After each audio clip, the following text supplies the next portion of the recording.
I'd like to introduce a couple of folks who are going to be joining me right now. I'd like you all to meet Val Brashears, Operations Manager for Lifetime Heating and Air Conditioning in the great state of Washington, and Tina Harder, Office Manager for Gandy Installations, located in beautiful Vancouver, British Columbia. Hey, Tina, always good to see you. How are you? Good. How are you doing, Nelson?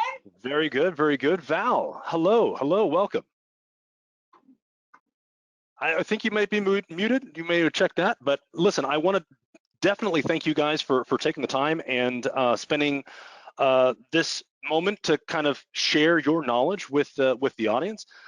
If you guys could take turns and just say your company name and where you guys are from.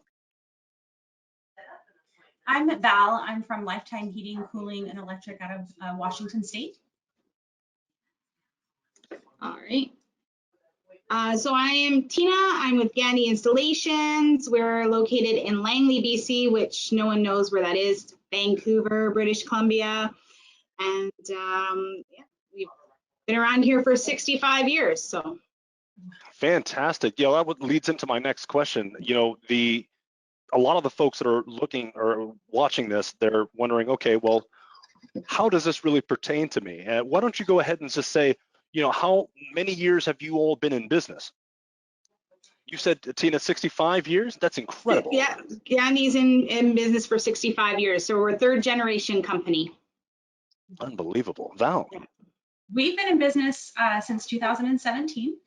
Okay. Our owners and myself have been in the industry for quite a few years, but we worked together for a long time and started this business. Fantastic. And I have it on good authority that you guys use FieldEdge as your primary software. How long have you been using FieldEdge? We've been with FieldEdge since April, so about 6 months. Excellent. Yeah, and we switched from ESC to FieldEdge in early 2018. ESC, of course, our yes. first program. Yes. Right. So I've got a list of questions here. We probably won't get to them all, and that's okay. But in terms of the business, what would you guys say your biggest win this year would be for your business? It's a big question. I would say probably hiring great people and maintaining our company culture. We have grown significantly in the last year, 2 years, and just that's really important to us and the owners is our culture and hiring great people. It's been kind of a challenge right now finding great people, but we definitely have we have a great team here. Yeah, so actually I piggyback off the same thing when I think about the wins. I mean, we've had a profitable year, which is always a win, but personally, I feel the biggest win was how much growth we've seen through a pandemic, which is not easy. It's hard to get people just to even show up for interviews. But last year, this time, I had about 0 people in the call center due to some issues, and I've rebuilt that to a team of 6 now. And we have more techs and installers and commercial people than we ever have. So growth is a big win. That's amazing. I do want to circle back to hiring and retention because that's something that is a very, very common problem in the industry. What would you all say that you would consider to be your biggest challenge so far this year? For us, our government is paying people to just stay at home. So for lower paid positions, which often the office are, why show up for an interview when I can, make $2,000 to stay at home? So just getting people, but also getting good people. Like I feel like I can train the skills, but I hire more on the atmosphere and the culture has become very important to us after some troubling years. So that's a big one, is finding the people that fit. Yeah, we struggle with that as well. People don't want to work anymore, right? Yeah. Yeah. One of our other biggest challenges that we've had, in addition to finding the great people, is going to be the equipment shortages. I'm sure a lot of people have faced that over the last few months.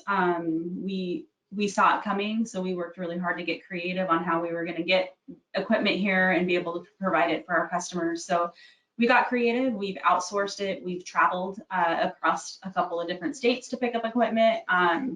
It's been interesting. We're finally starting to see some come in, and we have a lot of customers that have been waiting quite a bit of time for specific equipment that they want. But that alone has been a challenge because, you know, trying to book installs or repairs and not having the equipment or parts that we need to do that. It's a big problem. Yeah. Fortunate, yeah.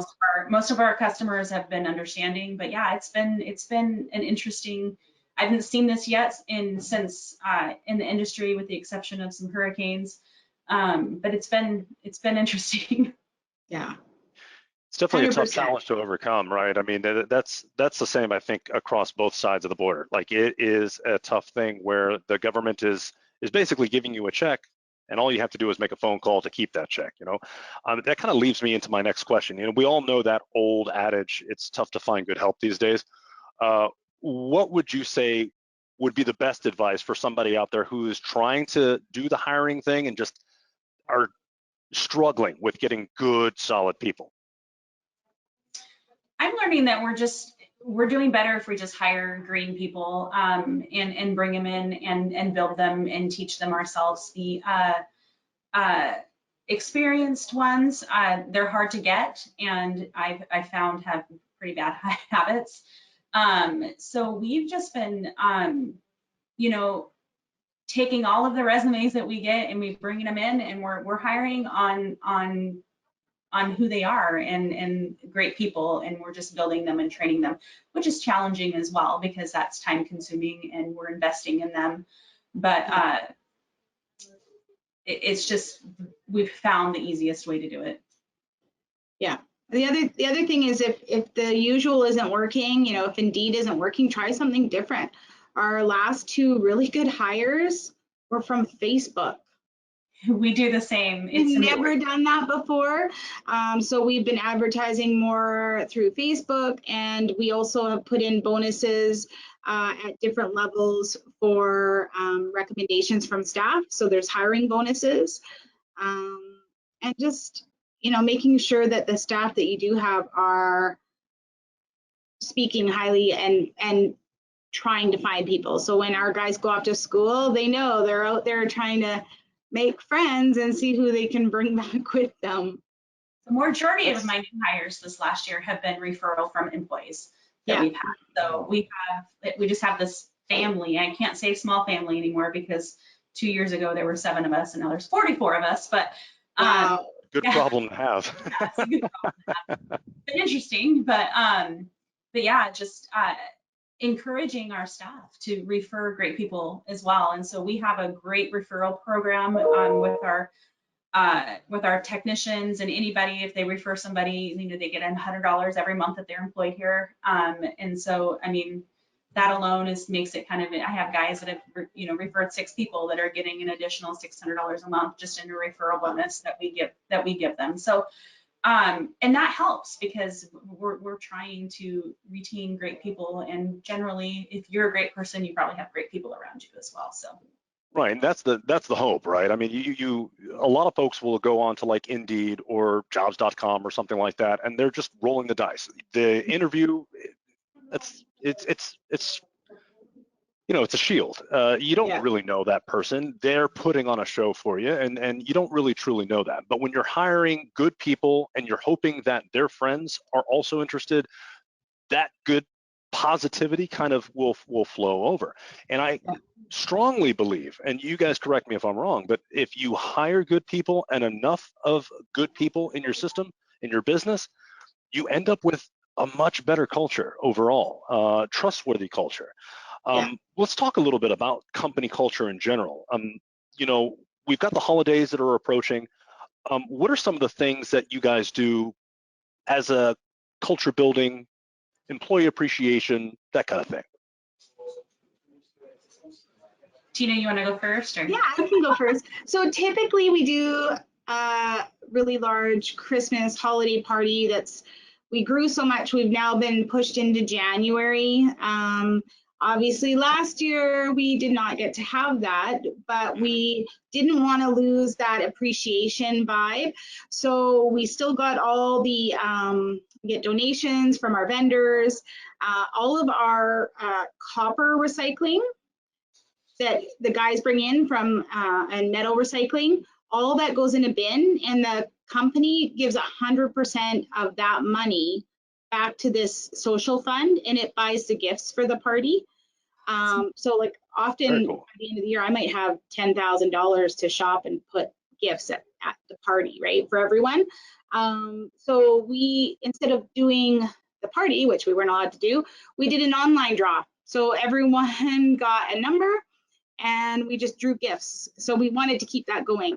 We do Christmas bonus. We do little things like, you know, Halloween. The staff often dress up and do a potluck. It's just, we try to do little things when we can, and we have weekly or monthly meetings, so we'll bring them breakfast or coffee or something to appreciate them coming in. Sometimes it's the little things that make you appreciate it, right? Val, how about you? We, you know, culture and employee retention is really important to us. We have, it's kind of comical actually, but we have a snack shack. So we provide lots of different snacks to our staff. They can come in the mornings and pick up chips, whatever they want, bagels. We have coffee. We have all kinds of coffee station, like we do that kind of stuff. We do monthly team meetings. So we actually go off site. We have a place local that we go to. We take everybody to, we provide a big meal, and really it's more just building people up. And so we try to make it really fun, not serious. The serious talks we do in smaller groups. And then, you know, we try to just get creative in all different kinds of ways with, you know, the bonuses, and or we give trips. We like just things that we can do to build them up, to give them incentive, contests, whatever it can do to just make these guys have fun with what they're doing. A little competitive is kind of fun as well, and then and just reward excellence. That's incredible. Yeah, we at FieldEdge we have something very similar. You know, we'll have like Halloween costume contests, or we'll do top golf contests, or we'll do things like that, video game contests, and it just kind of breaks up the monotony of the everyday work, you know, and it also really makes your employees just appreciate being a part of what you're providing for them, which I think it's fair to say a family location, something that is more than work, but becomes a little bit more business too. So I want to circle back to the hiring question, because a lot of folks say, well, that's great. Yeah, of course I want good people, but how do I identify those qualities in a person? Like, what's the secret sauce? Do you have any insight on something like that? I think with us, it's just more instinct. I tend to follow my gut.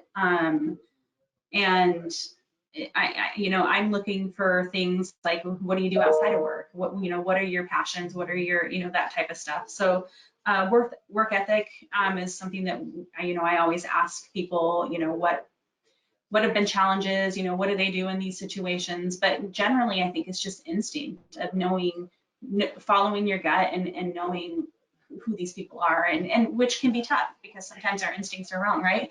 And then we learn. Right. Sometimes we learn faster than, you know, than not. But really, it's just I can generally tell immediately in an interview, like, you know, is this person a good person, shady or whatnot? And we just follow that. We really just follow our gut on all of the management team.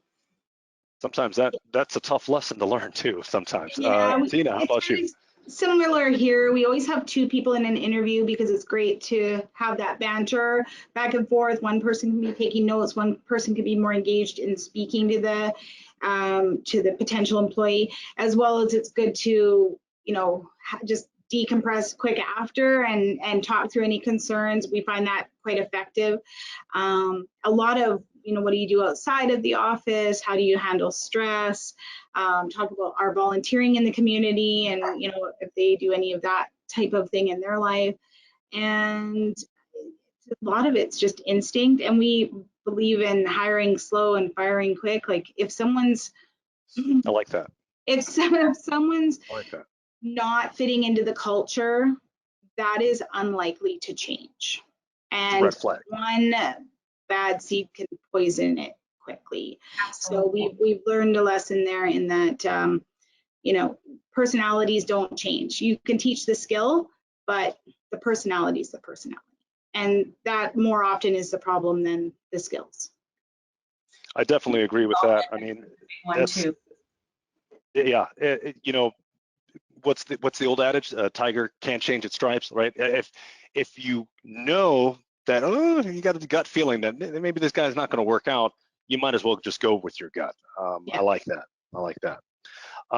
So in terms of your business in general, where would you guys pinpoint, if you can, that turning point for your business where strategy paid off? Like, where, if you can think about, you know, what was the biggest turning point for you at that moment? What would you say that would be? We're so new, and it's just things like, it's kind of a tough one because, like I said, like in this short period of time, we have gone from, you know, this small, you know, family-owned, just a few of us company to then there's 44 people. I've got 2 new guys starting next week. And so strategy, I think a lot of it is how we advertise and do our marketing. We're very involved in Facebook and our community pages. And we get a majority of our referrals through Facebook and community pages. And I think that that's really worked for us. Versus hiring and just bringing on new customers and stuff like that is we really focus on that, and it's worked really well for us. That's fantastic. That kind of growth, I mean, it's exciting, but it can be really scary too, right? I mean, you're turning things around really quickly. That can be pretty intimidating. It is. It's been, it's, some people don't think of it as a challenge, but it definitely is, because all of a sudden you've got all these people and you don't have processes in place, and, you know, and then you're realizing, oh man, I need a process for this. Or so keeping up with that is definitely been fun. Yeah. Inside growth is often behind the outside growth too, so that brings challenges, right? Right. I think for us was, I mean, 65 years, lots of things change, right? You have to change, you have to evolve. We became Nexstar members too, so we're kind of running an EOS program now with a, you know, leadership team where we take the time every week to sit down and like, what are the issues, and really get away from the business and work on the business, because I find we're all just so caught up in working in the business that we don't get to think about the business, right? So I remember when they first said, like, we're going to do an hour-and-a-half meeting, I'm like, they are crazy. I don't have that kind of time. We'll never do it. It won't last. And it's been the best thing we ever did, to just like, the phones are off, we're not interrupted. And once, you know, every couple months, we're even outside the office for a full day to really talk about what are the issues and think ahead, like the equipment shortages, that's a real problem, you know, and it's not going away. How do we keep staff? How do we, you know, retention? And, you know, we're super busy right now. The temperature dropped. How do we appease the people that feel the tune-up is super important when we have people with no heat? So being able to just step away and talk as a team and really work together as all the managers, because we are all so intermingled. It's very easy to get into like, this is how this affects me, this is how it affects me, instead of holistic. More we think of the company holistically, and just our motto is sort of do the right thing. Like we always tell the guys, you know, if it was your grandmother, what would you do? Would you sell her that? If that customer doesn't need it, don't sell it. Like, reputation is everything, and that's helped us get customers, and I think it helps us with staff. You know, your reputation, if your reputation is tarnished, you can hire all the people you want, but it's hard to get that tarnish off too. Once it's there, it's twice the work to try to get that tarnish off. My next question, I'm very interested in hearing both of your perspectives on this. Tina, being in the business, you said 65 years, and Val, just getting started. Not me personally, just to clarify. Well, right, of course not. No, I would never presume. what sort of advice would the two of you give to a new business owner who's just starting out? Oh boy. And don't do it is not an acceptable answer. You can't say that. Don't do it. No. I think it's just going to be being involved and being there. And we are fortunate because our owners are very active at this point with the company, and they, you know, between the two of them and their thoughts and the different experience that they've had in the industry, just being involved in being there and listening to your people and knowing who they are and taking their recommendations and into consideration. And then just, I think that the marketing strategy is going to be your biggest thing to get the phones to ring. We again have gotten creative with that. We've learned Google little tricks and stuff like that to keep the phone ringing. And so having someone on your team that knows that stuff, that can really help you with that is going to, I think, help you grow. And again, just culture. Yeah. I mean, obviously it's been a while since we've been a new business, but I really believe in the owners understanding every part of the business. When I was brought in, I feel like I had a luxury that no other manager had, that I spent 2 weeks with everybody. Like I went on ride-alongs, I did installs, I sat with accounting, and that has been by far the most valuable time I have spent in 6 years here, because I understand each person's issue and how each thing affects everybody. And when the installer doesn't take that picture of that serial number, how that affects the admin who can't do the rebate, who affects the customer, who's then complaining to the salesman, that goes to the GM, right? So I think understanding your business and every role, and don't undervalue admin. Having a crackerjack on the phone who is personable and who can take those unhappy customers and turn them around is so valuable, because 10 happy customers, you get 1 or 2 that tell people. One unhappy customer tells 50 people. So I think, really valuing the admin staff and what they do. The techs are the money makers, we get that. But those people on the phones, they do a lot, and they can really make or break that dispatch board. It's pretty important. We empower our CSRs to be able to make decisions. So, you've got an unhappy customer, and oftentimes it's, I don't know what to do. I don't want to make the wrong choice, and we empower them to do the right thing. And so whether it's not right or whatever, it's going to be whatever makes the customer happy. And versus having to say, well, let me get back to you. Let me go talk to a manager. We want them to solve that problem if they can immediately and satisfy that. We call every customer that leaves a review that's under 5 stars. We reach out to them. We ask them, what can we do to turn this into a 5-star? I mean, if I have a customer that calls in and says that my technician didn't wear shoe covers, I'm going to hire a house cleaning company to clean their house for them, because that's the right thing to do. The expectations are there, and absolutely. And we go above and beyond. We want to be that company that stands out, even if we make a mistake. We want to show that we're there to fix it, right? So absolutely. And empowering your staff to be able to do that stuff is huge. It's huge. It helps them become problem solvers, and you're not constantly solving all the world's problems every day. Yeah. And in the end, that connects back to what Eddie said earlier. Solving problems than I do working. Yeah. And you know what? That's the crux of the matter, right? It becomes a part of the customer experience. The customer's delight becomes your success in the end, and that's really what it comes down to. Val, you had mentioned earlier that you do some digital marketing through Facebook. If I caught that right? Yeah. Or okay. So what would you say would be your biggest lead driver in terms of marketing for both of you? Like, I know both of you do some advertisements. You've mentioned it already before. What would be your big lead generator for you? I'm gonna have to say Facebook. It really is. And well, and it's not just the Facebook part of it, it's being involved in the communities around you.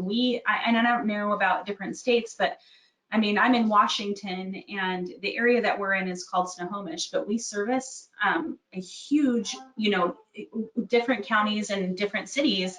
There's a lot of them. And so we sign up to be a part of their community Facebook pages. And so it's amazing the amount of people that go to Facebook to ask for referrals. Hey, I don't have any heat. Hey, my water heater is broken. Who do I call? Because they depend on people referring great people. And if you go across Facebook and look at it, we're like the top one that people recommend. And we get a majority of our leads through Facebook. And then I would say Google after that. But it's one of our owners is very creative in his marketing, and I encourage you guys to follow us on Facebook because it's quite fun. And I think that's how we've grown the way that we are, because of we're real, we're honest, and we are very involved in the community and the community around us. We do a lot of charity work. And we were involved in Rwanda. We do things there. So the things that we do and that I think it makes a difference. People like that, and Facebook is probably the biggest one, I would say. Okay. Yeah, I would agree. I would agree that the community pages are huge. It's hard for us to be in all of them because even in Langley, I mean, there's so many little community pages within that. But just having a presence on Facebook and not just be pushing like your business on Facebook, we'll do tips at different times of the season, or we'll do like, pictures of the employees working, or just different things. And people enjoy that. We definitely, Google leads for sure. We get Better Business Bureau leads, which is a thing here, but Facebook is probably becoming the biggest one. We advertise in a few local papers, but we don't do, the big like Vancouver papers and things like that. They're so expensive, and I feel like it's just diminished returns. But being a presence on social media has probably been the big one lately, and recommendations. We don't have a recommendation program per se, but we do try to encourage, our review responses are, we send a review request to every call that we've been to. We follow up with everyone. Our GM himself, like one of the Gandys, follows up with anything below 5, and we love turning those ones into a 5. It's a big thrill of ours. We have a big gong in the office. There's a one-star review in our company. It's we're pushing the stop button, and it's panic. Yeah, you can always tell when we have a 1, the anger levels there. But we have a big gong in the office, so every time a 5-star review comes in, the gong gets hit, and every time a service agreement gets sold, we have a bell. Like a bell outside the door that rings, and it's comical because people on the phone, customers will hear it, and because everyone's clapping and celebrating, whether it's an install that sold, a 5-star review, whatever it may be, and then the customer's like, "What's going on?" And we're like, "Oh, we're just celebrating this," or and it's amazing because at first I'm like, "Oh, that's really loud," but now right. as we like the feedback and stuff, it's everyone, like all of a sudden the whole office is clapping and woohooing, and it's fun. Like we just try to have absolutely as fun as we can. That's good. And that comes into the company culture as well. The little things like that, celebrating the successes of your employees adds to that, and it just overall it better improves the business in general. Tina, you had touched on earlier about ringing the gong with the service agreements. I caught it. I have great ears. What would you say for a customer? Very common question: how would I survive, or do I survive the slow season, the dreaded slow season, when things start to slow down? What would you say your advice for them would be? Well, that's the great thing with these service agreements is that, everyone seems to feel that they need to get their furnace serviced right now before it kicks in, or as it's kicking in, right when all the no heats are calling and our board is full of diagnostics. So we're really encouraging people, you know, you sign up for this plan, we get your 4 filters, we show you how to change them out. And why don't we service that after this heating season when it's been working and, you know, it's gone through everything, it's dirty, it needs to be worked on. The other thing too is when we're servicing everyone right before the heating season or when it's all of a sudden cold, if something happens during that tune-up and there's something wrong, well, now we need parts and they might not have heat.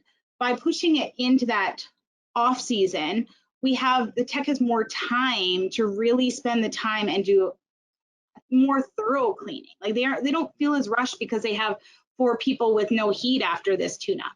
So we're really trying to encourage, you know, the agreement people to be in the off season, which provides us with even workload. Because when it's really hot and it's really cold, work isn't a problem, you know, it's trying to get it all in is a problem. So to accommodate the no heats so yeah, we try to do preseason, late, you know, or late summer, early fall, and then again in the off season in spring.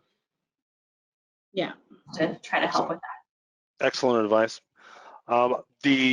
This one question here, I'm going to ask it. I hate hearing about it. I think we all are, but let me ask you this. How has your day-to-day life changed during COVID? Has it impacted you guys at all?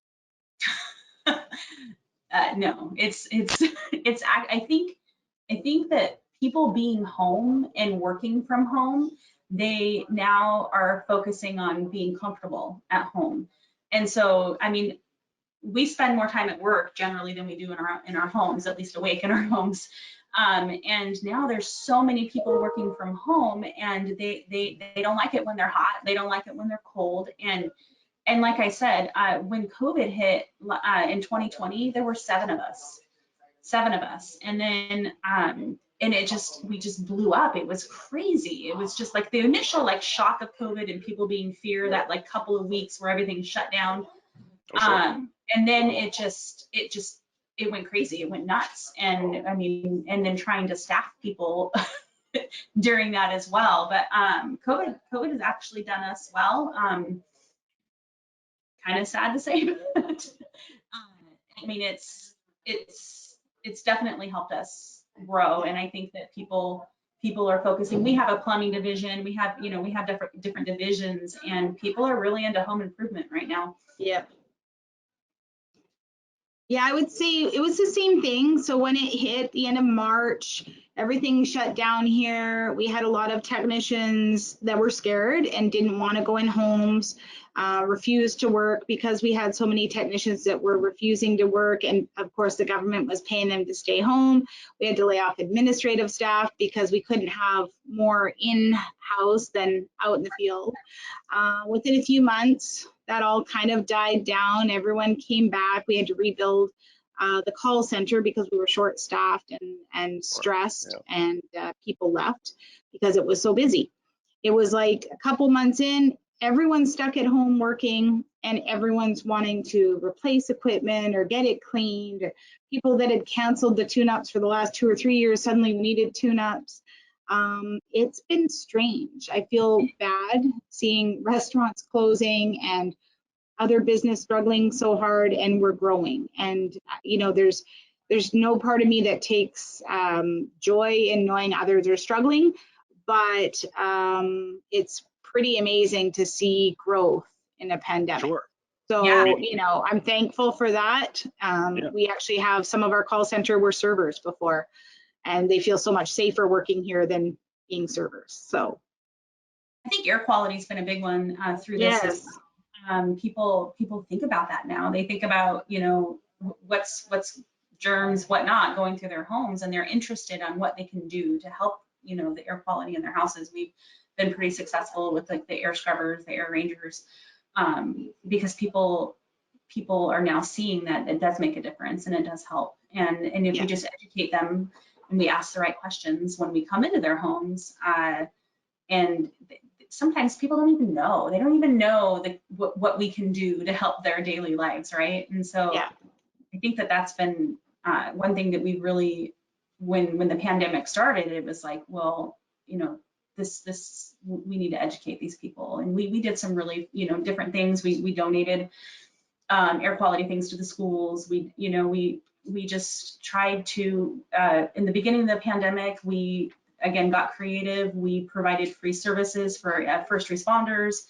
We did free duct sanitation for first responders and hospital staff.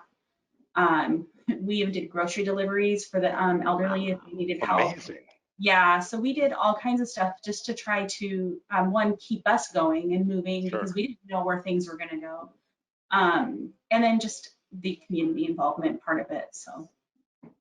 Yeah, I mean, FieldEdge, we switched to a work from home policy very shortly after COVID hit. And I work in a basement right behind this door. And let me tell you, I was like, man, it is hot in here. 3 guesses what I did. So I 100% understand that.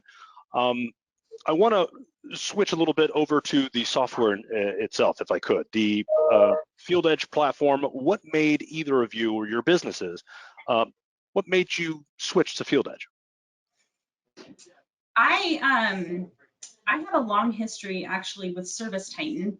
And when I came on at this company, we were with ServiceTitan. However, it didn't, the people that were here to implement weren't the right people, and which caused us a bookkeeping nightmare.